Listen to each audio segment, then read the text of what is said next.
शिवोहम। प्रणाम स्वामी जी, आपके चरणों में कोटि कोटि प्रणाम। गुरुदेव भगवान के श्री चरणों में प्रणाम। शिवोहम।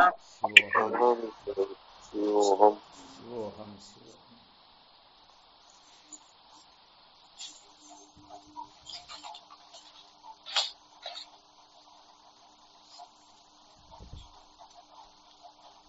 क्या विषय चल रहा था अपना?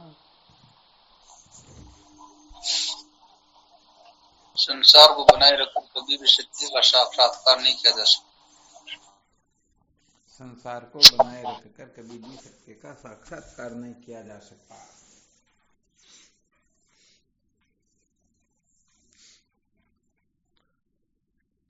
क्या तात्पर्य वो हुआ इसका?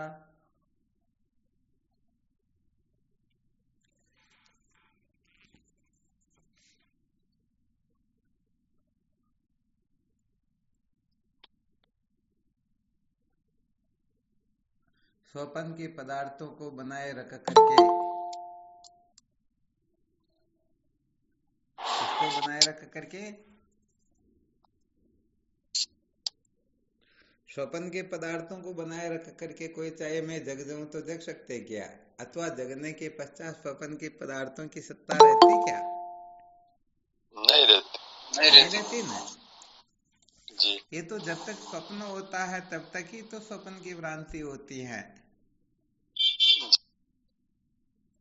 और वैसे देखा जाए तो ये स्वप्न प्रपंच जो है सचमुच में मिथ्या है या नहीं है? मिथ्या गुरुदेव। परंतु सपने में मिथ्या कैसे कहाँ पर लगता? वो तो बिल्कुल सत्य लगता है। हाँ, संपूर्ण तो लगता है। लगता है या नहीं लगता? लगता है। कहने का मतलब ऐसा अनुभव होता है कि मेरे जन्म से पहले भी ये नदी, पेड़, पर्वत, वृक्ष, लता या जो कुछ भी है ये मेरे जन्म से पहले भी थे और मैं मर जाऊंगा फिर भी ये रहेंगे। ये सब सत्य है।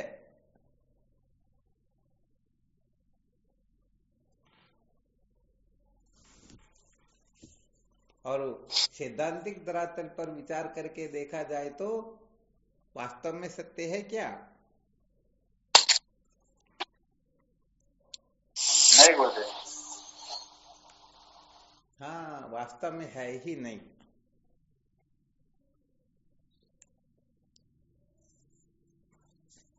वैसे देखा जाए तो इतना सारा ऐसे कोई समझ ले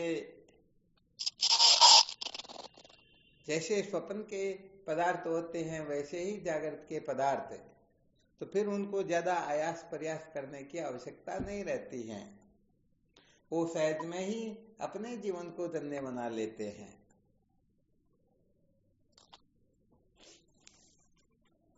तो यहाँ पर सबसे पहले स्वप्न को अच्छी तरह से समझना होता है। स्वप्न को अच्छी तरह से समझ करके फिर जैसा स्वप्न वैसा ही जागृत है।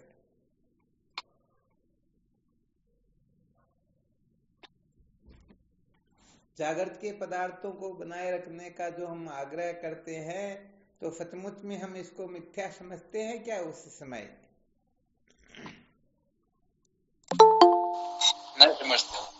हाँ, उसको बिल्कुल मिथ्या नहीं समझते हैं। यदि इनको हम मिथ्या समझ ले तो फिर बनाए रखने का जो आग्रह है वो सचमुच में निवृत्त हो जाएगा।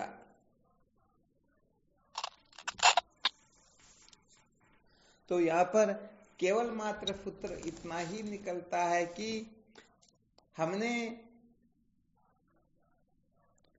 अनात्म प्रपंच के वास्तविक स्वरूप को समझा ही नहीं। हम केवल मात्र कल्पना करके इसे प्रपंच को सत्य, प्रिय, रमणीय समझ करके बैठे हुए हैं, जबकि सचमुच में ऐसा है नहीं। यदि सचमुच में ऐसा होता तो कौन बताएंगे? सचमुच में यदि ये जागृत प्रपंच सत्य होता तो क्या हो जाता? मजा आ जाता स्वामी। अरे क्या बात है! यही मूर्खों की कल्पनाएं होती हैं, अज्ञानियों की कल्पनाएं होती हैं। कौन बताएंगे यहाँ पर? यदि ये जागृत प्रपंच सत्य होता तो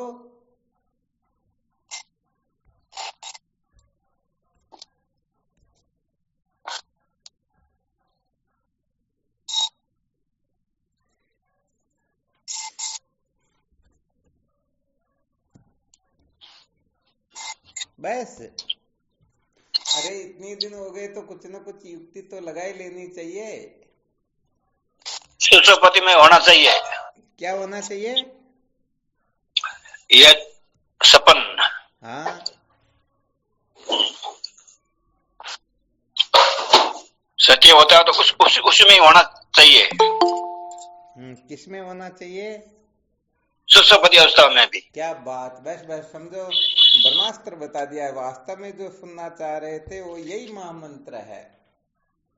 यदि ये जागृत प्रपंच सत्य होता सचमुच में तो फिर सुसुप्ति में भी इसकी उपलब्धि होनी चाहिए। बहुत बहुत धन्यवाद है। जय हो आपकी। तो सचमुच में निहाल कर दिया। साधकों को, वैसे ऐसे सूत्रों को बहुत अच्छी तरह से फिर मंथन क्या करते हो आप लोग? कल ये बताया था अभ्यास और वैराग्य से मन वश में होता है, तो फिर अभ्यास क्या करोगे आप लोग? और जब अभ्यास ही नहीं करोगे, छटनी ही नहीं करोगे, तो फिर विरक्त किससे होगे? फिर तो जिसको छोड़ना उसको पकड़ लेंगे और जिसको पकड़ना है उसको छोड़ देंगे। तो इसको तो अभ्यास कहते हैं।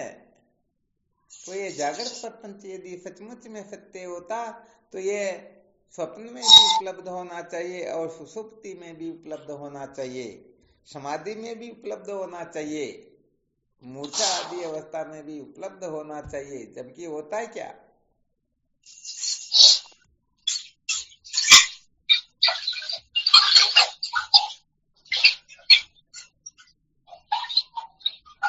कोई बोले नहीं, किसी को होता है, इसका मतलब उपलब्ध है। नहीं होता।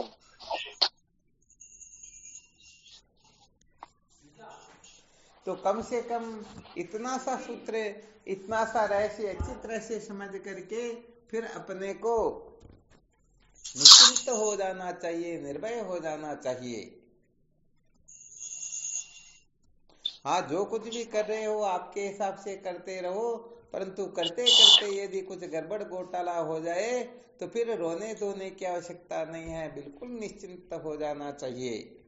जैसे घर से निकले कहीं पर जाने के लिए, चींटी पर पैर लगा, चींटी मर गई, तो बताओ आगे जाएंगे या वहीं बैठ जाएंगे? आगे जाएंगे, आगे जाएंगे ना।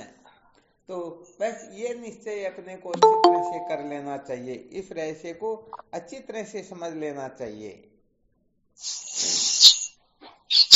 यदि ये रहस्य समझ में नहीं आएगा तो फिर सचमुच में हम कुछ भी कल्पना क्यों न करते रहे, वो अपने को कृतार्थ नहीं कर पाएगी, मुक्त नहीं कर पाएगी। क्योंकि हम बंधे हुए तो इन अनात्म प्रपंच के साथ में, इनके साथ में तादात्म्यपन करके हम अपने को इनके जैसा ही समझने लग जाते हैं, वरना हम इनके जैसे थोड़े ही हैं। हम तो सच्चिदानंद अद्वितीय ब्रह्म हैं। जैसे ये महाकाश जो है, घड़े में आकर के अपने को घटाकाश समझने लग जाए, मठाकाश समझने लग जाए, मेघाकाश समझने लग जाए, तो गड़बड़ घोटाला है या नहीं है? हाँ, निश्चित रूप से गड़बड़ घोटाला है।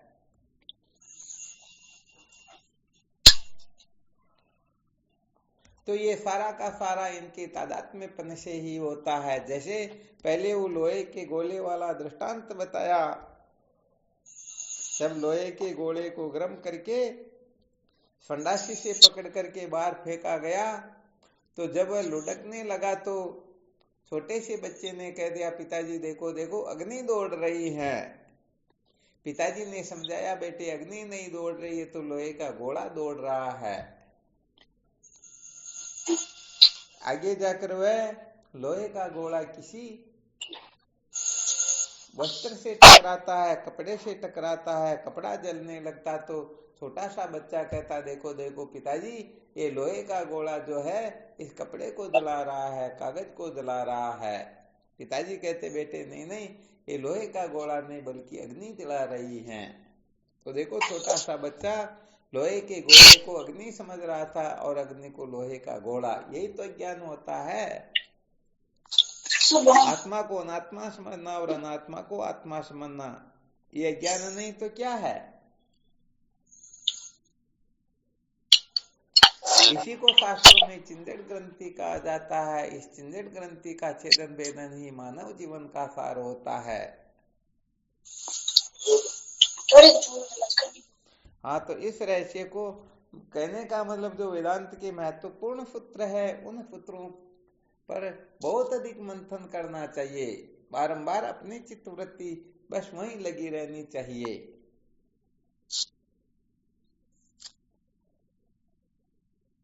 कुल मिलाकर के कैसी भी युक्ति लगाए, परंतु इस संसार का मिथ्यात्व निश्चय हो। और विचार करके देखो, यदि किसी को ये रहस्य अच्छी तरह से समझ में आ जाए कि सचमुच में संसार मिथ्या है, संसार है ही नहीं, ये तो प्रतीत अवश्य होता है परंतु इसकी प्राप्ति नहीं होती है, ये तो बंध्या पुत्र के समान है। बताओ, ऐसी अवस्था में संसार को बनाए रखने का आग्रह रह सकता है क्या? नहीं रह सकता गुरुदेव। हाँ, कभी नहीं रह सकता है। क्यों? क्योंकि मिथ्या वस्तु जो होती है, उस मिथ्या वस्तु के प्रति कोई किसी प्रकार का आग्रह रखता ही नहीं। जैसे दृष्टांत के रूप में समझ सकते हैं, यदि कोई भिखारी हो और स्वप्न के अंतर्गत वो राजा बन जाए, तो जगने के बाद में अपने को भिखारी समझेगा या राजा समझेगा? भिखारी समझेगा गुरुदेव। हाँ, भिखारी भिखारी ही समझेगा। वो जानता है कि मेरे को ऐसा सपना आ गया था राजा होने का, परंतु मैं राजा हूं नहीं। तो उनके लिए राजापना मिथ्या है या नहीं? अवश्य है गुरुदेव। और राजा सपने के अंतर्गत भिखारी हो जाए तो जगने के बाद में अपने को राजा समझेगा या भिखारी समझेगा? राजा समझे। हाँ, तो ये विशेष बात है। सपने होई भिखारी नृप रंक नाकपति होई, जागे लावन हनी कचू तिमी प्रपंच जिये जोई। इस दिन ये रहस्य अच्छी तरह से समझ में आ जाएगा तो सचमुच में वो सदा सदा के लिए निहाल हो जाएगा। उनको उनकी निष्ठा में बाधा पहुंचाने वाली वस्तु कोई रहेगी ही नहीं, क्योंकि ज्ञाते द्वैतम न विद्यते, ज्ञान होने पर द्वैत नाम की कोई वस्तु शेष रहती ही नहीं। तो जब तक हम रोने धोने के चक्कर में पड़े रहते हैं, करने धरने के चक्कर में रहते हैं, ग्रहण त्याग के चक्कर में रहते हैं, तब तक रोने धोने के सिवाय, पछताने के सिवाय कुछ भी मिलता ही नहीं। तो यहाँ पर आग्रह जो होता है वह प्रतिबंधक होता है। यहाँ पर सत्यत्व बुद्धि जो है वो अपने को पटका देती है। यहाँ पर इनकी असलियत को न समझ करके इनके प्रति किसी भी प्रकार की हम कल्पना कर लेते हैं, वही कल्पना अपने को दुखी करने लगती हैं। तो यहाँ पर असली बात यही है कि जब तक हम संसार का असली स्वरूप नहीं समझ लेते हैं, तब तक चाह करके भी संसार को बनाए रखने के आग्रह का कभी त्याग नहीं कर पाएंगे। और जिस दिन ये रहस्य समझ में आ जाएगा कि वास्तव में सारा का सारा स्वप्न मात्र है, इनकी सत्ता ही नहीं है, ये प्रतीत तो होते हैं परंतु अधिष्ठान चेतन में, मुदात्म चैतन्य में बिना हुए ही प्रतीत हो रहे हैं। जैसे रस्सी में सर्प प्रतीत होता है, सीपी में चांदी प्रतीत होती है, ठूंठ में भूत प्रतीत होता है, ऐसे ही ये दिखाई अवश्य देता है परंतु इनकी सत्ता ही नहीं होती है।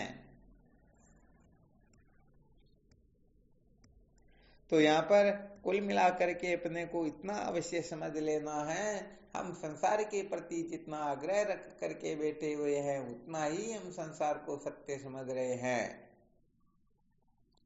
जिनकी 100% संसार में सत्यत्व बुद्धि होती है, वो बस इसी को ही महत्व देंगे।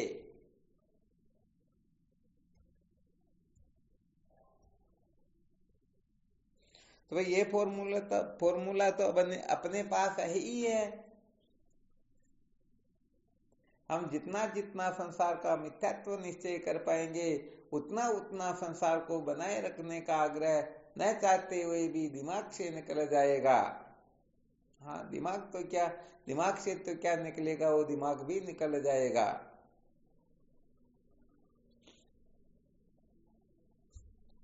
तो ऐसा कभी मंथन करते हो क्या कि हमारा संसार के प्रति कितना आग्रह बैठा हुआ है, हम कितने आग्रह से ग्रसित है?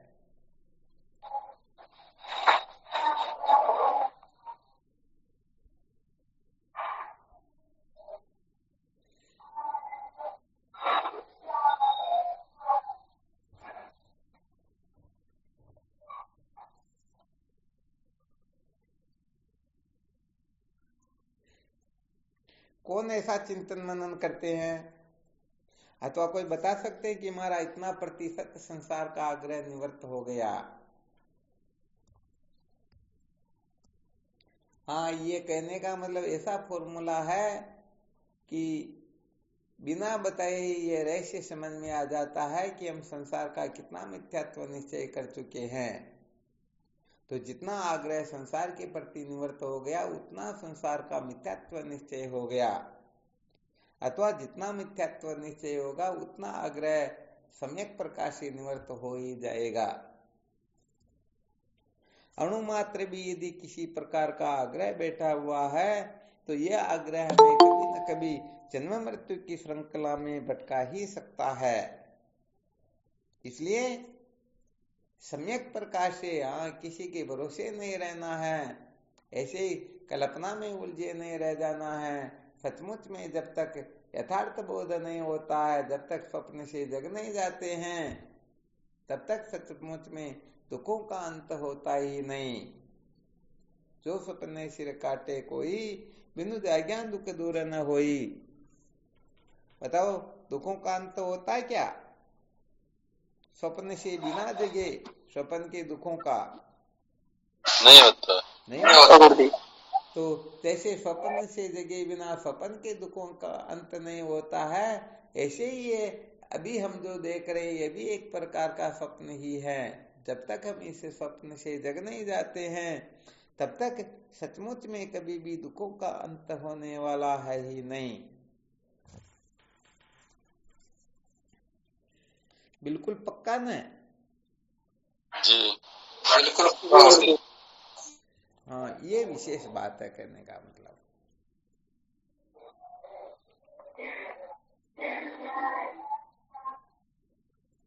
शिवोहम स्वामी जी। हाँ, शिवोहम। मिथ्यात्व तो 100% सत्य निश्चय हो गया, लेकिन इसमें दृढ़ता नहीं आ रही। हाँ, कोई बात नहीं, वो तो अनादिकाल के जो संस्कार होते हैं ना, जैसे गाड़ी जो है 10-20 की स्पीड पर चल रही हो तो हम एकाएक उसे रोक सकते हैं, परंतु जिनकी गाड़ी 200 की स्पीड पर चल रही है एकाएक ब्रेक लगाए तो पता नहीं कितनी मार पलटी खाएगी। हाँ, ये बात। हाँ, इसलिए ज्यादा चिंता भी नहीं करनी है और ज्यादा अपने को लापरवाह भी नहीं बनाना है। हाँ, दोनों बातें होती है। हाँ, दृढ़ अप्रोक्ष मिथ्यात्व निश्चय हो जाओ तो चिंता रहित हो जाओ। हाँ, कहने का मतलब वो दौड़ते दौड़ते काम बिगड़ जाए तो भाई अपन उसका कुछ नहीं कर सकते हैं। जी स्वामी। छोटे बच्चे को हम अच्छी तरह से खिला रहे हैं, बहुत अच्छी तरह से रख रहे हैं, फिर भी यदि वो रोता तो फिर अपने पास इलाज थोड़े ही क्या? हाँ, सही बात। हाँ, तो ऐसे ही अपने को कहने का मतलब चिंता भी ज्यादा नहीं करनी और लापरवाह भी नहीं होना है। चरवेती बस चरेवेती कहीं पर अटकना नहीं है। अटकना ही आसक्ति का परिचायक होता है। अटकने का मतलब संसार का जितना भी नाम रूपात्मक प्रपंच है उनको ले लीजिए, अथवा फिर देह इंद्रिया प्राण मन बुद्धि है सबका सब आ जाता है। आत्म तत्व के सिवाय अणु मात्र भी किसी के प्रति आस्था बनी रहे, सत्यत्व, प्रियत्व, रमणीयत्व बुद्धि बनी रहे, तब तक वेदांत विचार करते रहना चाहिए।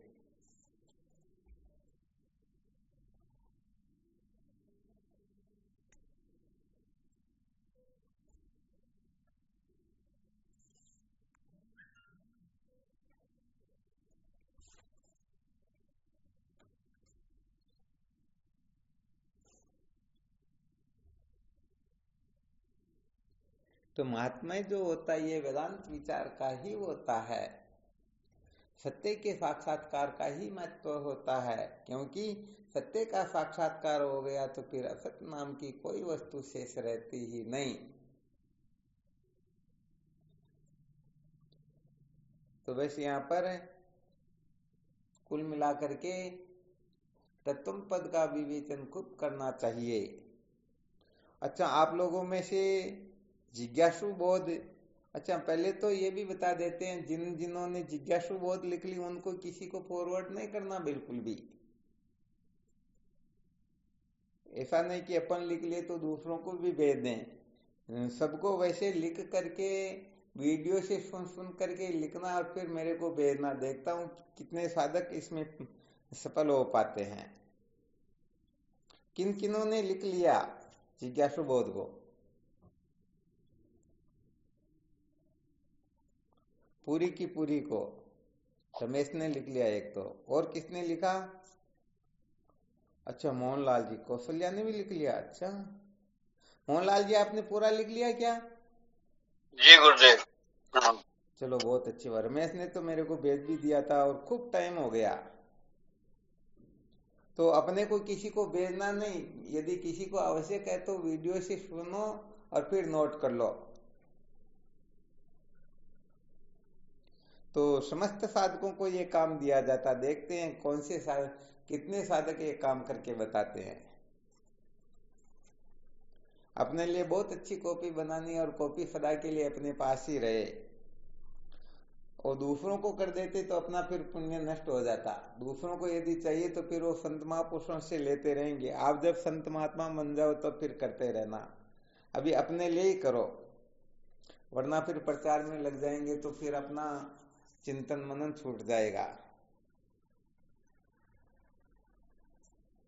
चलो 3 साधकों, और तो किसी ने नहीं लिखी ना।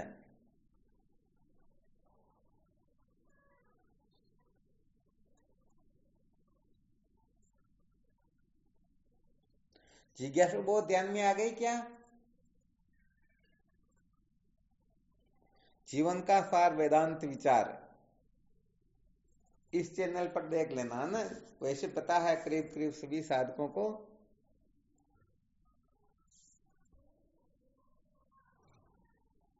कम से कम एक सप्ताह में तो पूरी वीडियो को सुन लिया करो, क्योंकि तत्व पद का शोधन जब तक अच्छी तरह से समझ में नहीं आएगा तब तक हम पता नहीं नाखून को ब्रह्म समझेंगे, कभी आंख के भवों को ब्रह्म समझेंगे, अनेक प्रकार की कल्पना करते रहेंगे। इसलिए तत्व पद का शोधन तो अत्यंत अत्यंत आवश्यक होता है। वेदांत विचार का समझो ये मेरुदंड होता है अहमर्थ का शोधन करना। जब तक हम अहमर्थ का शोधन नहीं कर लेते हैं तब तक सचमुच में ये वेदांत की सार्थकता होती ही नहीं।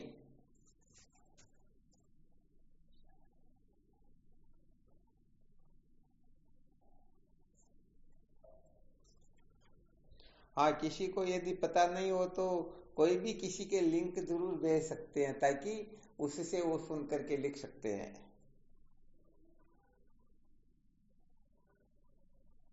हाँ, थोड़ा क्या होता है कि साधक मेहनत मजदूरी करे ना तो थोड़ी इनकी निष्ठा बनेगी, वरना इनको फ्री पॉकेट में जो वस्तु मिलती रहे तो ये फिर उनका मूल्य भी नहीं समझते, उनकी कदर भी नहीं करते हैं।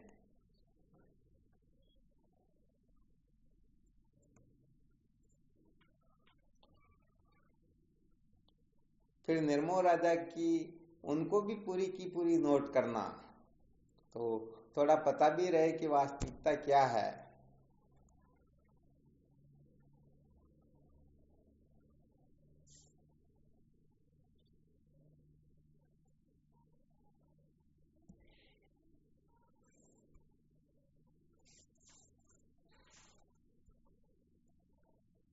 भाई संसार मिथ्या है या नहीं है? संसार मिथ्या है गुरुदेव। अब संसार मिथ्या तो कोई सोच सकते हैं कि भाई ये लिखना ये भी मिथ्या, तो फालतू क्यों समय बर्बाद करें। तो ऐसी बात नहीं है, संसार मिथ्या है तो लिखना भी तो मिथ्या है, क्या फर्क पड़ गया।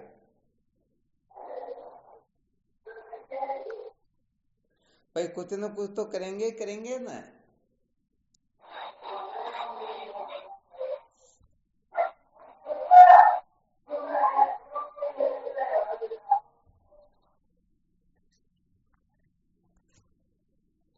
कौन कौन लिखने के इच्छुक हैं? कौन कौन इस काम को पूरा करके बताएंगे? चंद एक तो देवी साहब करेंगे, महावीर जी भी कर लेंगे, बहुत अच्छी बात। अच्छा, सहजानंद जी महाराज, देवी साहब जी, पारस जी, रमेश जी ने तो कर लिया, महावीर, सुरेश और धर्मवीर। क्या अरे क्या बात है, वाणी शंकर जी आप भी लिख लोगे क्या पूरी की पूरी को? सुन तो 2-3 बार लिया लेकिन लिखा नहीं सर। हाँ तो बोले बहुत अच्छी बात, पूरी कॉपी बन जाए तो लिखना भी है, फिर पूरी कॉपी को कंठस्थ भी करना। पूरी कॉपी कंठस्थ करेंगे वो आएंगे फर्स्ट नंबर तो। जी स्वामी। और फिर कंठस्थ करने के बाद में फिर वेदांत की भूमिका चालू हो गई समझो। फिर तो उनका अच्छी तरह से मंथन करके उनका निर्णय निकालते रहो अन्वय व्यतिरेक आदि युक्तियों के द्वारा। ठीक है स्वामी, बहुत बहुत धन्यवाद है। शिवोहम गुरुदेव। हाँ शिवोहम।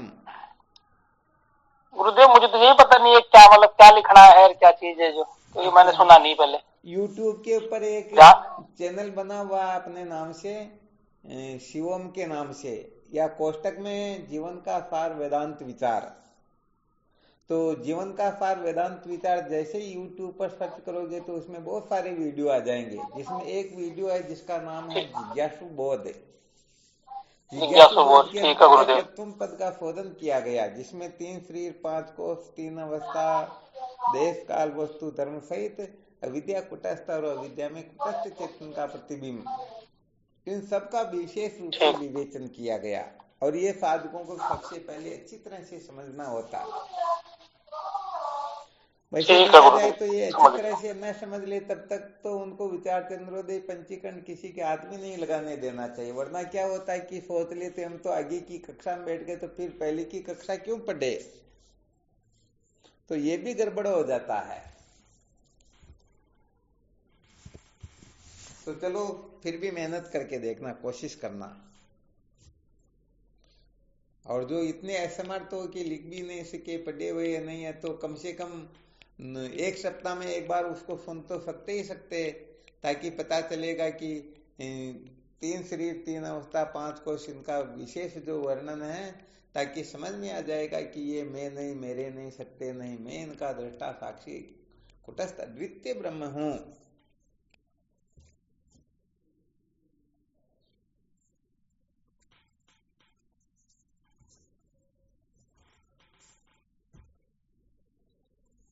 तो आज का विशेष सूत्र क्या समझ में आया, देखो बताओ, पता चले। पहले इतनी देर पहले जो सुना रहे थे, जिज्ञासु बोध की चर्चा चली, उससे पहले जो सुनाया उसका क्या सार समझ में आया, क्या निश्चय किया, हम क्या संकेत करना चाहते हैं, कहां से आपको उठाना चाहते हैं, कहां पर लगाना चाहते हैं।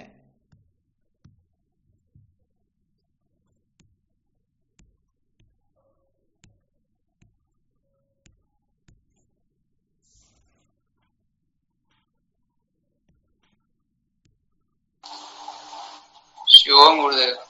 हाँ शिवोहम। गुरुदेव जागृत सत्य होता तो संपूर्ण सृष्टि में प्रतीत होता। क्या हुआ? अगर जागृत सत्य होता तो गुरुदेव सुषुप्ति में और संपूर्ण में भी प्रतीत होता। हाँ बहुत बहुत धन्यवाद। अर्थात ये जागृत प्रपंच जो है ये सत्य नहीं है, यही सिद्ध किया गया ना। जी गुरुदेव। अच्छा, इसके मूल में क्या उद्देश्य है, कैसे क्या निर्णय निकाला जाएगा फिर? ये तो एक प्रकार से मिथ्यात्व निश्चय का थोड़ा दिग्दर्शन करवाया गया कि सचमुच में यदि ये जागृत सत्य होता तो सुषुप्ति में भी इसकी प्रतीति होनी चाहिए। प्रतीति नहीं होती है, इससे सिद्ध होता है कि यह सचमुच में सत्य नहीं है।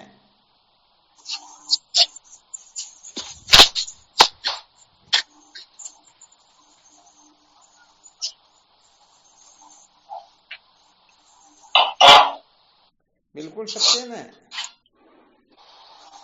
जी गुरुदेव। इस रहस्य को पहले बहुत अच्छी तरह से समझना होता है। इस रहस्य को अच्छी तरह से यदि नहीं समझेंगे तो फिर क्या होगा? हम इस जागृत प्रपंच को सत्य समझ रहे हैं तो समझते ही तो रहेंगे, अथवा कुछ और कर पाएंगे।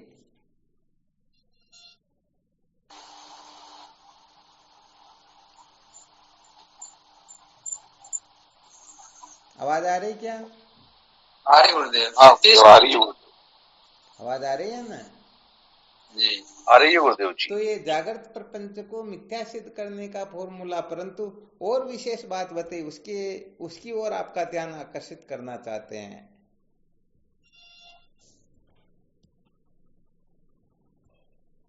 ध्यान में रहा या नहीं रहा? गुरुदेव, जैसे स्वप्न है वैसे ही जागृत है। हाँ नहीं, ये तो बिल्कुल ठीक बात है। यथा स्वप्न तथा जागृत, स्वप्न में और जागृत में कोई अंतर नहीं होता है। अच्छा, जैसा स्वप्न वैसा जागृत, ये तो हमने कह दिया, परंतु जिस प्रकार से जगने के पश्चात स्वप्न के पदार्थों में हमारी आस्था होती ही नहीं। स्वप्न में समझो हमने हीरे की कहीं पर एक खान देख ली, तो जगने के पश्चात उस हीरे की खान को देखने के लिए, लेने के लिए जाते हैं क्या? नहीं जाते। यहाँ विचार करके देखो, जब हम इस जागृत प्रपंच को स्वप्न के समान समझ लेते हैं तो जैसे स्वप्न झूठा वैसे जागृत भी झूठा है। परंतु जागृत के पदार्थों के प्रति अपना जो आग्रह बैठा हुआ है, बताओ, यहाँ से अपने को कोई ऊपर उठा करके दिखाएं, जिस बंधन में हम बंधे हुए वहां से कोई छुड़ा करके दिखाएं, जिसको हम सत्य समझ रहे हैं उससे अपने को अलग करके दिखाएं। हो सकता है क्या?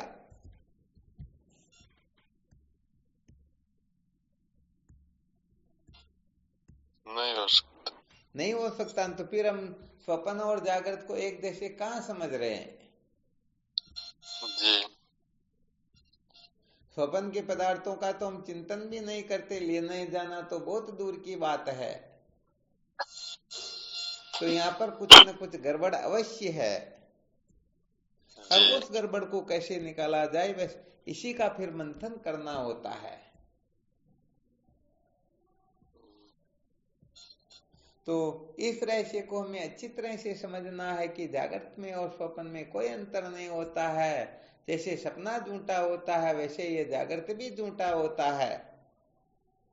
जान लिया कि वास्तव में स्वप्न के समान जागृत भी मिथ्या है, परंतु थोड़ा सा अपना अपमान करके कोई दिखाए, अपने को कोई टेढ़ा बोल करके दिखाए, अरे ये संसार बड़ा विलक्षण, यहाँ पर तो कहने का मतलब कोई प्रतिबिंब को भी देख ले तो भी मरने मारने पर उतारू हो जाते हैं।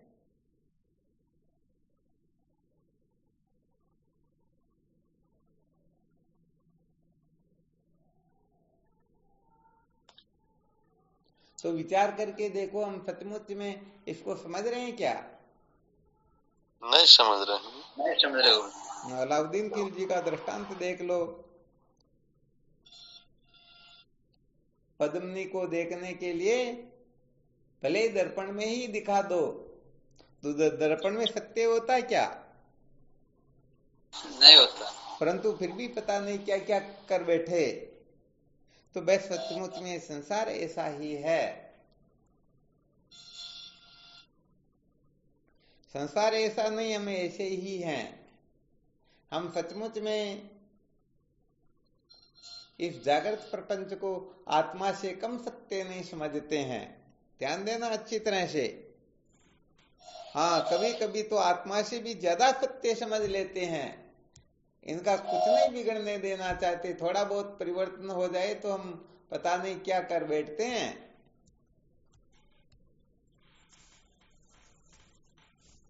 तो भाई देखो, दो सत्य तो होता भी नहीं है। होता है क्या? नहीं। हाँ, सत्य तो एक ही होगा ना। जी तो यदि हम वास्तव में जो सत्य है उस सत्ता में स्थित हो जाए तो फिर ये द्वैत नाम की कोई वस्तु शेष रहती ही नहीं। और यदि उसका साक्षात्कार नहीं होता है तो हम इन अनात्म प्रपंच को ही सत्य समझ करके इस संसार अरण्य में भटकते ही रहते हैं।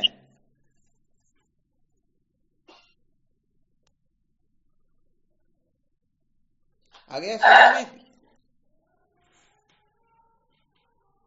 जी हाँ, तो इसका बहुत अच्छी तरह से मंथन करके देखो। वास्तव में हमें कल्पना नहीं करनी है, हमें सत्य का साक्षात्कार करना है।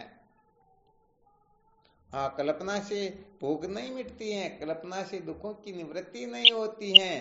थोड़ी देर के लिए कल्पना कर लेंगे, परंतु ये कल्पना सचमुच में हमें निहाल करने वाली है नहीं। इसलिए अपने जीवन में थोड़ा धैर्य गंभीर हो, सचमुच में विवेक वैराग्य न हो तो ये सारी की सारी बातें मनोरंजन मात्र ही होती हैं।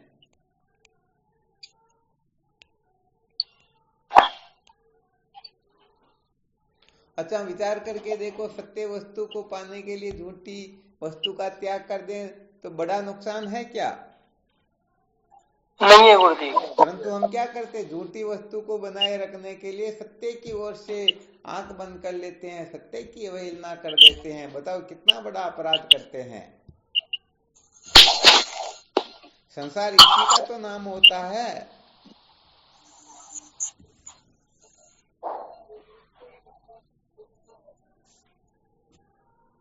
तो यहाँ पर अपने को खूब मंथन करके देखना चाहिए कि हम सत्य के साक्षात्कार के लिए ये सारा का सारा जो प्रपंच है ये स्वप्न मात्र है, फिर भी हम इसका सम्यक प्रकाश से त्याग करने के लिए तत्पर होते हैं या नहीं होते हैं? त्याग करने की सामर्थ्य अपने में आती है या नहीं आती है? यदि ऐसा नहीं होता है तो सचमुच में अपना जीवन बड़ी विकट स्थिति में है। तो कुछ कुछ सूत्र तो ऐसे होते हैं कि साधकों को स्वयं ही अपने आपको इनका अनुभव हो जाना चाहिए, अर्थात सत्य को इतना महत्व दे कि सत्य के सामने कोई कुछ होता ही नहीं।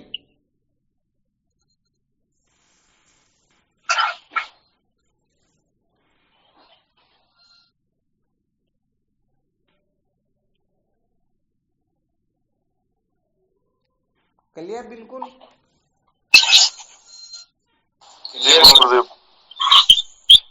चलो, बहुत अच्छी बात हो।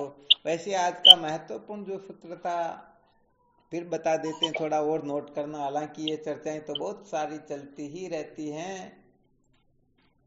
जागर स्वपन आदि की आप लोग जानते भी बहुत, सब कुछ ठीक ठीक है, परंतु यहाँ थोड़ा संकेत करना चाहते हैं कि हम सचमुच में संसार का कितना मिथ्यात्व निश्चय कर चुके।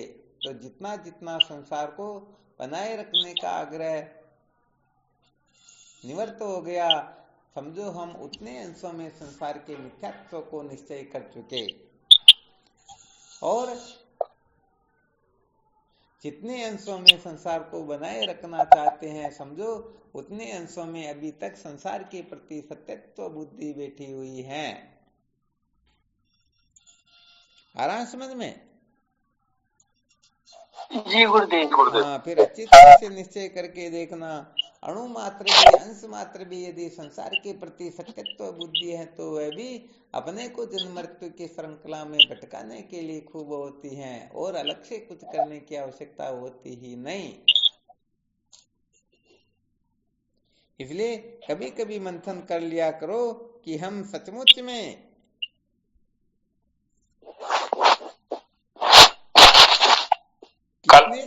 कितने आग्रह से मुक्त हो गए हैं। कल बोला नहीं आपने दृष्टांत दिया को, दरगत की एक बाल भी झड़ रहेगी तो वो हरा रह जाएगा। हाँ, बिल्कुल सत्य बात है। वह ये तो अपने को प्रत्यक्ष अनुभव, ये तो हर कहीं देखने को मिलता ही मिलता है। थोड़ी सी जड़ से संबंध है तो वह वृक्ष नीचे गिरा हुआ भी हरा दिखाई देगा।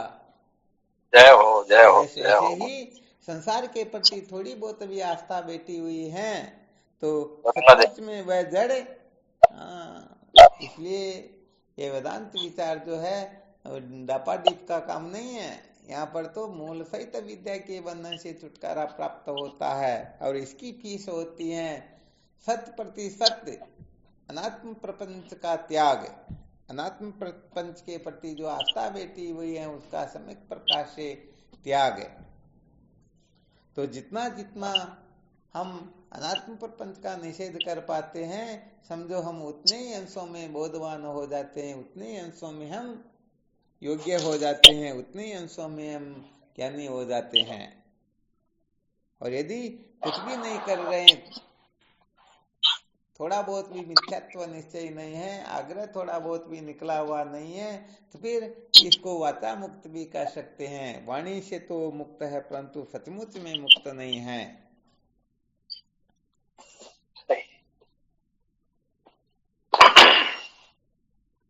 वो आपने दृष्टांत दिया कि वो इतनी स्पीड से गाड़ी और रुकती नहीं है, यह बात हो रही। हाँ, तो कोई दिक्कत नहीं है, तो ठीक है, परंतु सत्य का तो बोध हो गया ना। ठीक है कि यदि गाड़ी का ब्रेक नहीं लगेगा तो वो थोड़ा बहुत एक्सीडेंट हो सकता, कुछ भी हो सकता। तो ऐसे ही ये तीव्रतर प्रारब्ध का जो वेग होता है, ये वेग कुछ गड़बड़ घोटाला कर देता, परंतु उनका पुनः जन्म हो ये तो संभव ही नहीं है। जय हो, जय हो। बात यहाँ पर यह है कि जीवन मुक्ति के विलक्षण आनंद का अनुभव भले ही उनको नहीं होगा, परंतु पुनः उनका जन्म हो ये तो समझो स्वप्न भी, स्वप्न में भी कल्पना नहीं करनी चाहिए। एक बार जिनको गुरु शास्त्र के प्रमाण से तत्वमस्यादि महावाक्य जन खंडार्थ के द्वारा अपने को अविद्या के बंधन से छुटकारा दिलवा देते, छुटकारा प्राप्त कर लेते हैं, तो अविद्या फिर भूल करके भी उस और उनको फिर जन्म मृत्यु की श्रृंखला में क्या भटकाएगी बेचारी। जय हो, जय हो। तो एक बार जिनको ठीक ठीक ज्ञान हो गया, समझो तो सदा सदा के लिए निश्चिंत हो गए।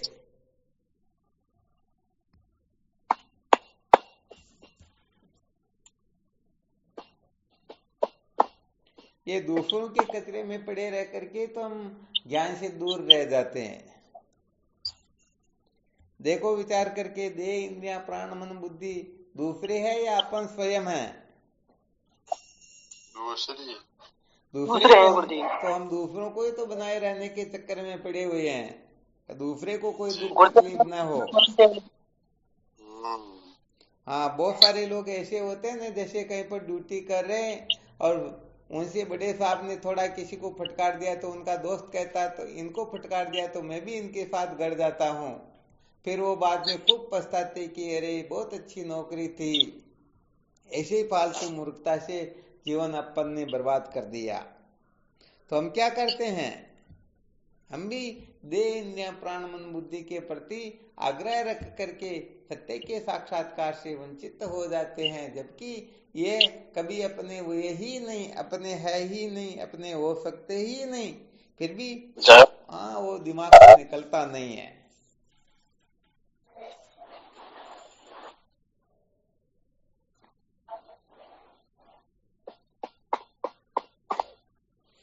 तो चलो कुल मिला करके थोड़ा थोड़ा कभी मंथन कर लिया करो कि हमने संसार के प्रति जो अज्ञान अवस्था में जो आस्था बना रखी थी, उस आस्था में थोड़ा बहुत बदलाव है या नहीं। सचमुच में हम संसार को बनाए रखने के आग्रह से थोड़े बहुत कमजोर हुए या नहीं। जैसी मूर्खता करते थे वैसी मूर्खता अब कर रहे हैं या नहीं। हाँ, ये ब्रह्म विद्या होती है। ब्रह्म विद्या तो सचमुच में अपना जीवन बदल देती है, परंतु ब्रह्म विद्या को भीतर प्रवेश करने दे तब न। और भीतर तभी प्रवेश होती जब अपनी सारी कल्पनाएं जलकर भस्म हो जाए। अब पहले ही कल्पनाओं से हम भरे हुए तो भीतर कैसे प्रवेश करेगी ब्रह्म विद्या? पहले अपने आप को खाली करना होता है। जय हो।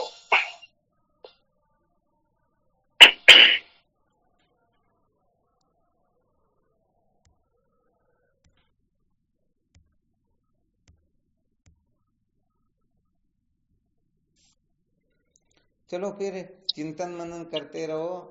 वास्तव में यही जीवन का सार है। संसार को बनाए रखकर कभी भी सत्य का साक्षात्कार नहीं किया जा सकता, तो कम से कम इस सूत्र को स्वर्ण अक्षरों में लिख लेना और सदा सर्वदा इस बात का ध्यान रखना कि कहीं हम संसार को बनाए तो नहीं रख रहे हैं।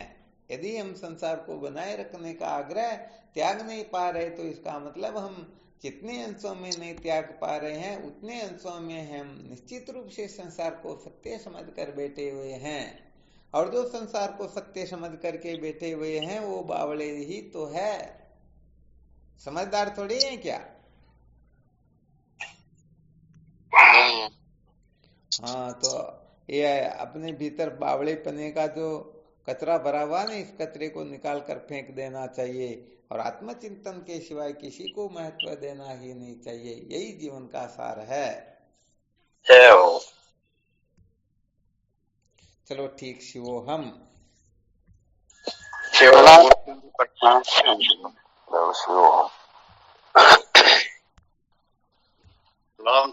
गुरुदेव भगवान के श्री चरणों में प्रणाम। शिवोहम। शिवोहम।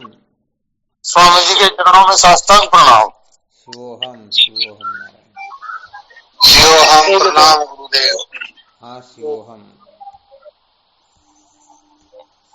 गुरुदेव भगवान के श्री चरणों में साष्टांग दंडवत प्रणाम। शिवोहम। हाँ, शिवोहम। अरे भाई, जिज्ञासु बहुत लिखो तो ऐसा नहीं कोई किताब मिल जाए उसे देख के लिखने लग जाए। हाँ, बहुत सारे साधक ऐसा सोच सकते हैं कि ये तुम्हारे बाएं हाथ का खेल है। गुरुदेव को प्रणाम। हाँ, शिवोहम। शिवोहम गुरुदेव। शिवोहम गुरुदेव, आपके श्री चरणों में बारंबार प्रणाम, कोटि शिवोहम। कोटि वंदन आपके श्री चरणों में। शिवोहम गुरुदेव, प्रणाम आपको। प्रणाम गुरुदेव। प्रणाम गुरुदेव। शिवोहम। श्री गुरुदेव के चरणों में साष्टांग दंडवत बारंबार प्रणाम। हाँ, शिवोहम। प्रणाम स्वामी के श्री चरणों में बारंबार। जय हो आपकी। प्रणाम कोटि कोटि प्रणाम। शिवोहम।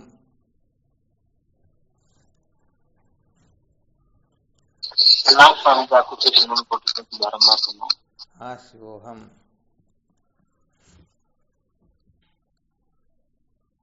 कोटि कोटि प्रणाम स्वामी जी, आपके श्री चरणों में। शिवोहम।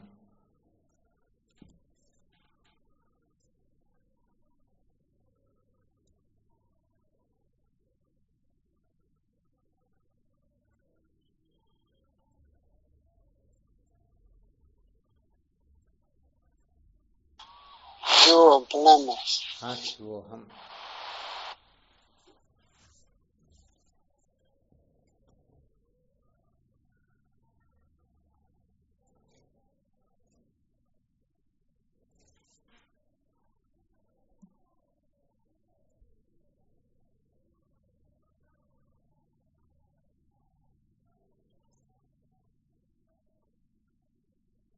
ठीक, शिवोहम।